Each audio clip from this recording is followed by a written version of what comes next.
અહીંયા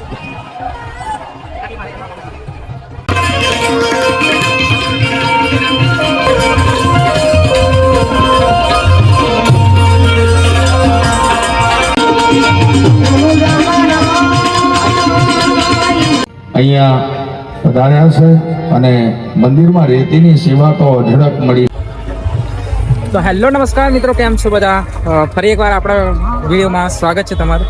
તો આજે આપણે આવી ગયા છે રામાપીરના મંદિરે. આજે રામાપીર જયંતિ હોવાથી આપણા ઓરવાડા ગામના તલાવના બેટ પર 76મો મહોત્સવ રાખેલ છે. તો અત્યારે અમે 2 વાગે આવ્યા છીએ એટલે લેટ થઈ ગયું છે, એટલે પબ્લિક બધી વેરાઈ ગઈ છે. તો હાલ તમે જોઈ શકો છો કે અહીંયા એટલી બધી પબ્લિક નથી. તો જઈશું આપણે અને તમને અંદર જઈને દર્શન કરાવીશું. तो मोबाइल में मिनिमम है ना चलो स्टोरेज अंदर जी 5 GB ना डेटा भरते रहो.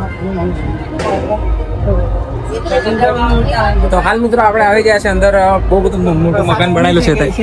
હાલ પ્રસાદ બધા ખાઈને જશે. બંધારો હોય તો ખાઈ લઈએ. અહીંયા આલિશાન જબ બહુ મોટું કામ કરવામાં આવે છે. તમે જોઈ શકો છો કે અહીંયા કેટલું મોટું બનાવેલું છે મંદિર. હાલ આ મંદિરનું કામ ચાલુ જ છે અત્યારે, પણ આપણે થોડા લેટ થઈ ગયા છે. એના કારણે અહીં હાલમાં હમણાં પબ્લિક જોવા નથી મળતી.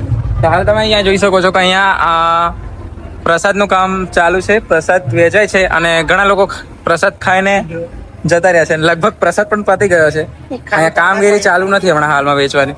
તો ચાલો મિત્રો, આપણે હવે ઉપરની સાઈડ જશું અને ઉપર ભજન રાખેલું છે. તો આપણે ભજનનો આનંદ માણીશું અને વિડીયો ગમે તો વિડીયોને લાઈક કરવાનું ના ભૂલો.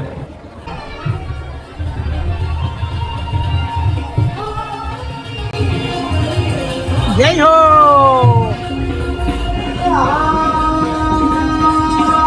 તો મિત્રો તમે હા પર ઉપરનો નજારો જોઈ શકો છો. એકદમ બહુ જ મોટું મંદિર બનાવેલું છે. અત્યારે આ મંદિરનું પૂરું કામ થયું નથી, પરંતુ હજુ કામ ચાલુ છે. તો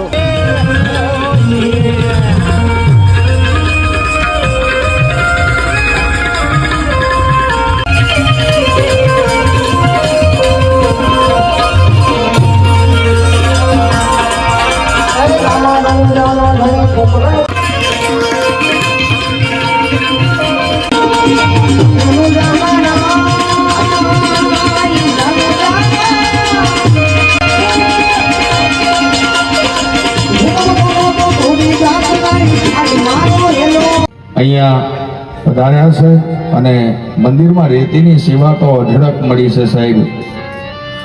હા જીતેન્દ્રભાઈ, એક ખિસકોલીએ કામ કર્યું હતું, બીજું તમે કામ